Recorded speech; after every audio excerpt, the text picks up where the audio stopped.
Like, yeah, if you a blood, and yeah, they doing some things, they going to run down on some people that you really like. Why are we even doing this, bro? That's his grandma house. Like, come on. You're not gonna just stop and go be a Crip now. I'm done with y'all. Y'all ain't, come on. You're gonna still do. So I'm saying all that to say it's very easy just to point the finger and go, well, they do this and they do that and they do this. But one thing I can say from watching both sides is you had both. You had people that were Republicans that were like, I don't like Trump, but I'm voting Republican. You had people that were Republican that said, I love Trump and I'm voting Republican. You had people that were like, I'm a lifelong Republican. I'm voting Democrat because I can't do that. And you had those same types of people on both sides. And what I'm asking you now, though, is back to my original question. Because of that, we saw a split in the numbers.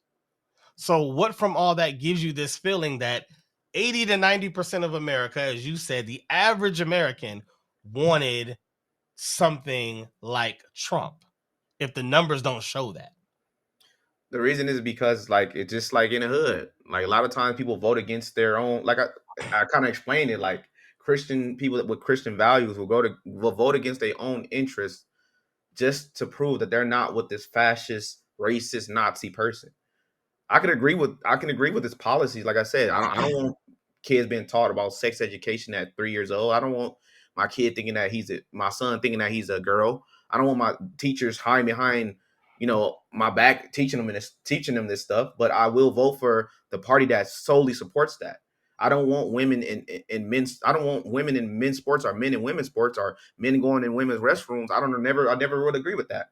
But I will vote against my own natural what my lifestyle is.